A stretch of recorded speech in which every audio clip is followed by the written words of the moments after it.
Okay guys, here we go. So everything in this video will be day 2 all the way up to day 4, okay? And not necessarily how I taught it, but you know, the title of the slides. So day 2 to day 4. Alright, so we're going to draw a number line to practice graphing our answers. So I've said this in class. Just like we graphed linear equations on the last unit, you know, what you did on the 3 weeks test, we're going to do that on just a normal number line now.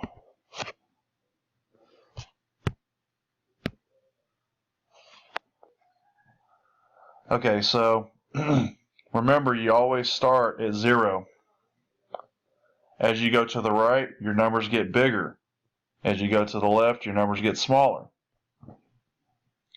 And I asked y'all this in class and y'all were good with it, but I'll go ahead and repeat what I said.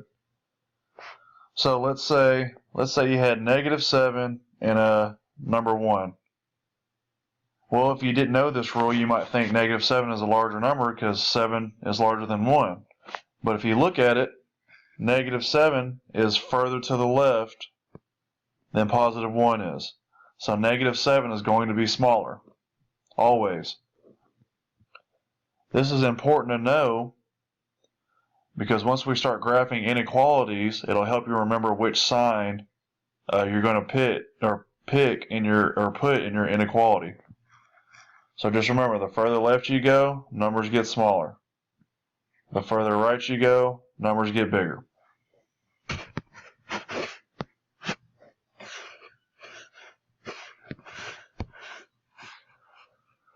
Okay, so anytime you have an equation, which won't be much, you won't be asked to graph an equation on a number line. You use this symbol right here. This is a full filled in circle. It is a full circle. You also use it for less than or equal to or greater than or equal to. So if you see this filled in circle right here, it's going to most likely be one of these two signs. Anytime that you see this little ring right here or a circle that is not filled in, it's an empty circle, you will use these inequality symbols. Less than or greater than. So let's go to using these rules, let's see if we can write an equation from a number line on the next slide.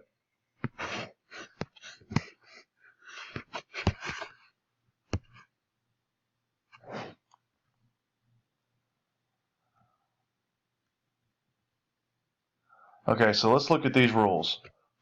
It says, so number 1, it says x is this number line. This number line. So we can look at what's going on in here and draw an inequality from it, or interpret a graphed inequality. So step 2, look at the direction of the dark arrow. Well, if you look at the direction of our dark arrow right here, it's going to the right.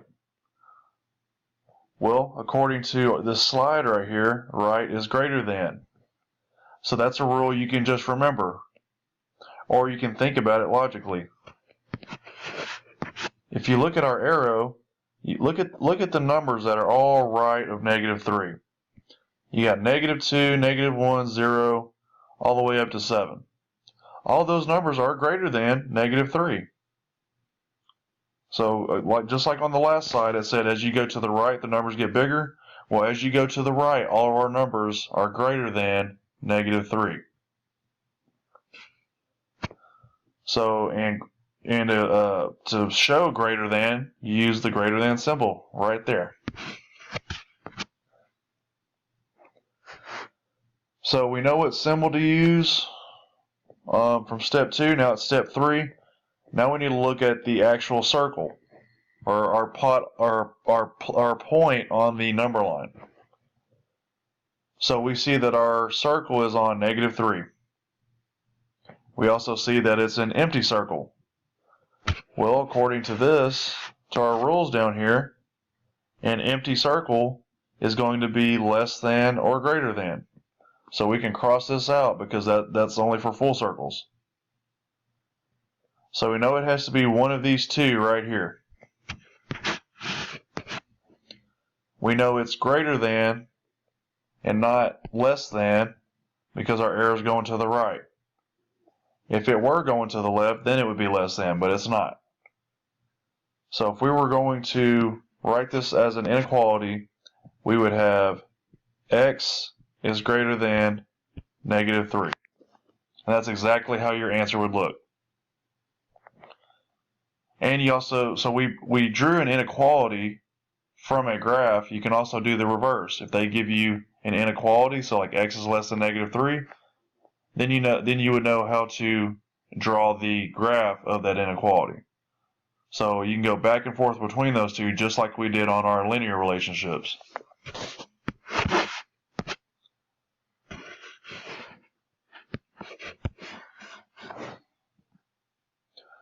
So let's look at a few example problems. I highly suggest that you work on these by yourself before I show you how to do these. Okay, so let's look at number 1 right here. We see that our circle is on some number between 1 and -2. Well, usually you won't see problems like that, but they are assuming that it's on, or they want you to assume that it's on -1 because -1 is in between -2 and 0. So we can go ahead and write this right here.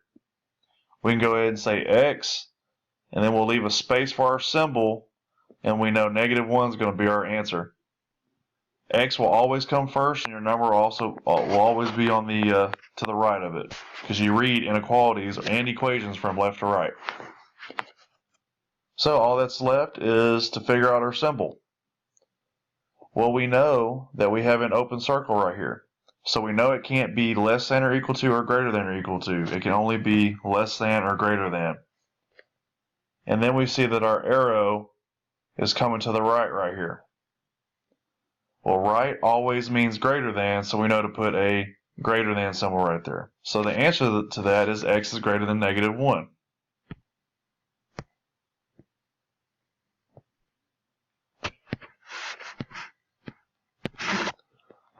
And then on the second one, so we go ahead and write x equals for all, or not x equals, but just write our x for all of these. And then we'll leave a space, and then we'll draw our numbers. So right here we see our number is 2. Right here we see our number is -3. Right here it's 3, a +3. Now all that's left is to find what our symbol is in between our variable and our number. So right here on number 2, we see we have a closed circle. Well, that tells us that it has to be greater than or equal to or less than or equal to 2. And then we can tell which one of those it is based off of the direction that it's going to. Our arrow is going to the right, so we know that it's greater than or equal to. Let's look at number 3. That one is also a filled-in circle, and our arrow is going to the left. So that means less than or equal to. And then on number 4, that's a empty circle, so it can only be greater than or less than. And our line, our bold line right here, is going to the left, so it's telling us that x is less than a +3. So that's your answer for all of those.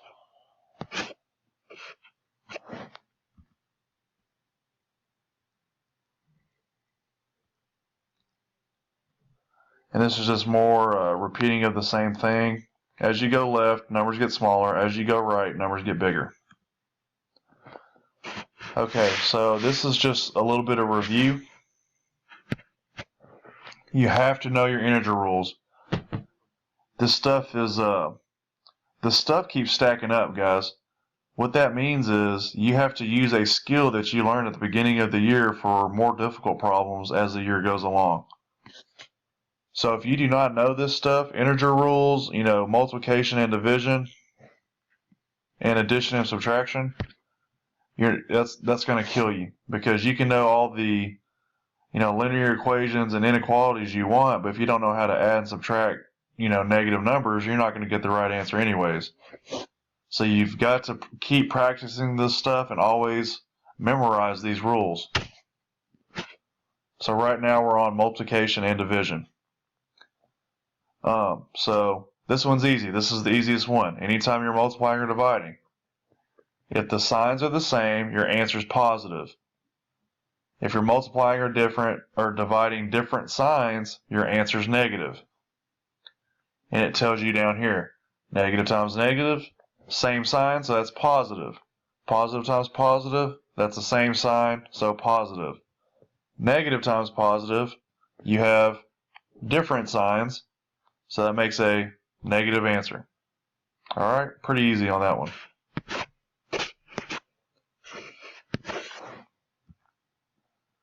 Okay, addition and subtraction rules. This is just more of the same. This is Miss Moyer's slides. This is how she's taught her class. If this makes more sense to you, by all means, go ahead and memorize these rules.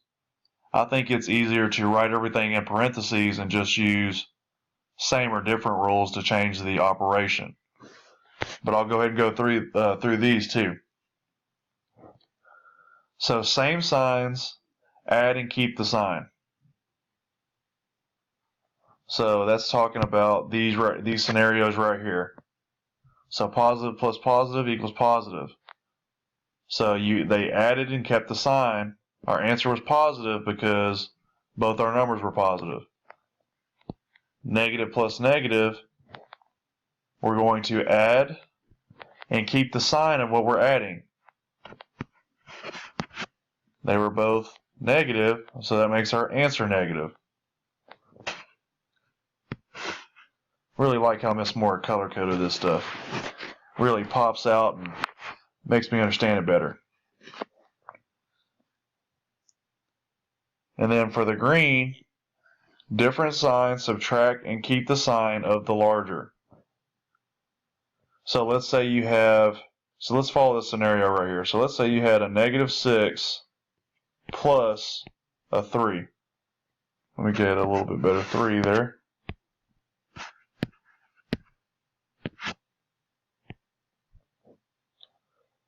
That's the same thing as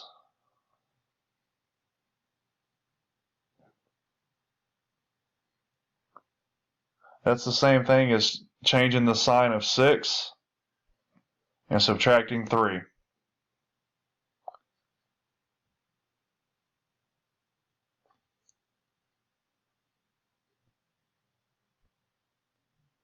Sorry, negative 6 plus 3. So you subtract and keep the sign of the larger. So actually, let me erase this. I was not doing the right thing.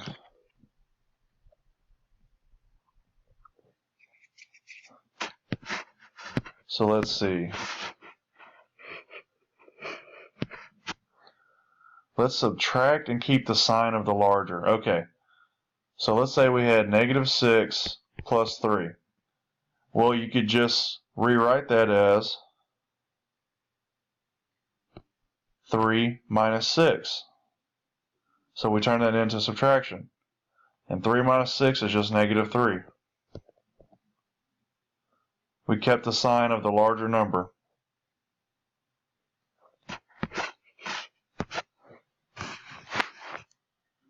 So let's go to the next slide. Alright, important note. This is very important. We haven't done many problems like this, but you'll start to see more and more of these.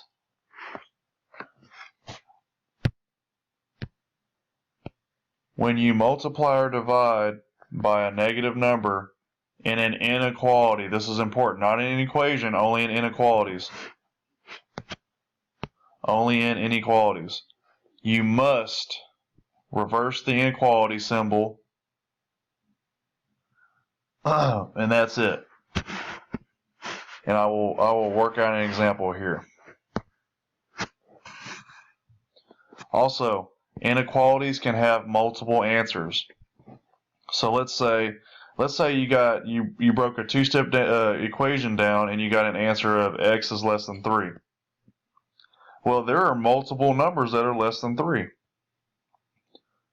So any number less than 3 could possibly be an answer.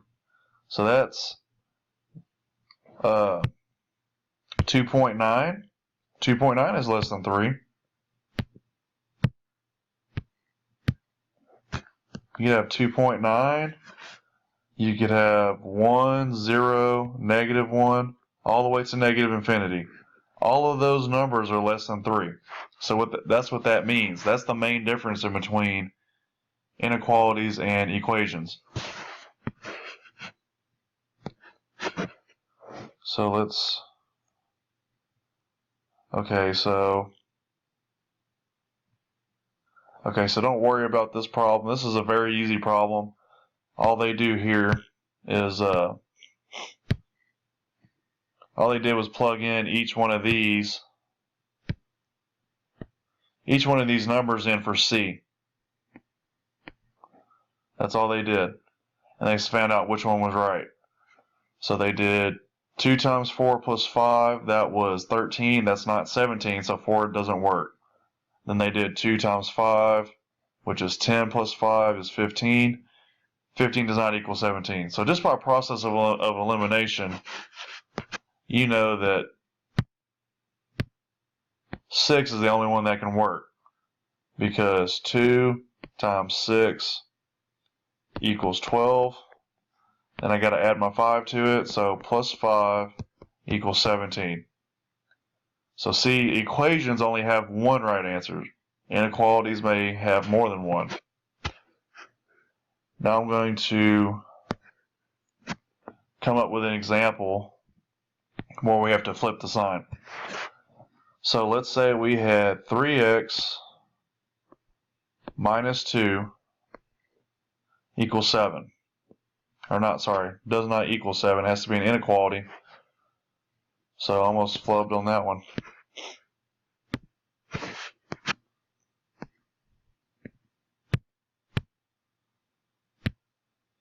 So let's say less than or equal to 7. Okay? So first things first, we have to solve the inequality. And to do that, we have to get x by itself. Actually, I came with a bad example. I just saw that. Sorry, guys. Like I said, I'm new at this stuff. You can give me a hard time in class when you see me. Okay, so let's do 2 minus 3x equals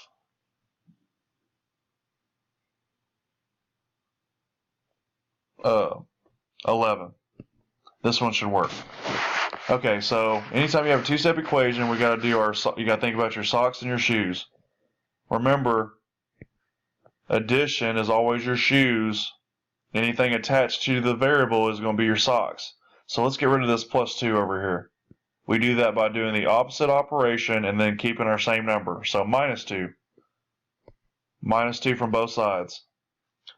So plus 2 minus 2 equals 0. So you can just cancel those out. You're left with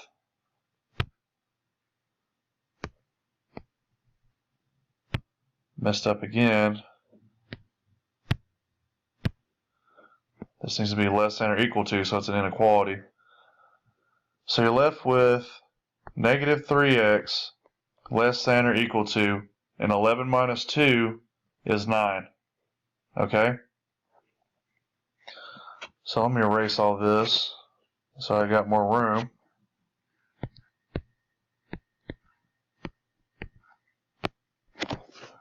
So now we have a negative 3 attached to our x, so it's still not by itself on the left side. You can think of this as negative 3 times x. So always do the opposite operation to get rid of something. So we're going to get rid of this negative 3 by dividing by negative 3 on both sides. Always on both sides. So these negative 3's cancel because they just equal 1. You don't need to write 1x, remember? We don't need to write a 1 in front of that x. You can just leave it as x. So these essentially cancel. So you're left with x, and then remember our symbol changes, and I'll show you what it changes to. And then 9 divided by negative 3 is just negative 3. Okay, so according to our rule on one of the previous slides, this symbol right here needs to flip. Well, right now it says less than or equal to. So we're going to flip it to,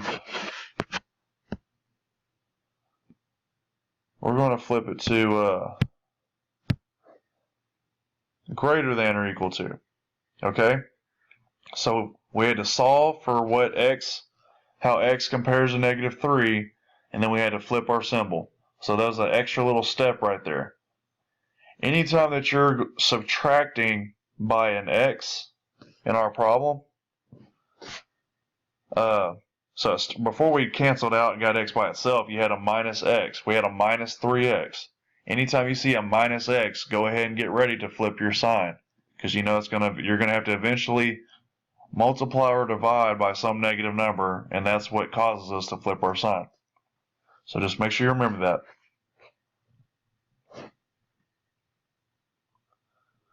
And all the rest of these problems, it's good practice if you want to do it. I mean, they give you numbers to plug in. So there's really nothing you have to solve. All you have to do is plug in and each one until you find the correct answer. Pretty simple.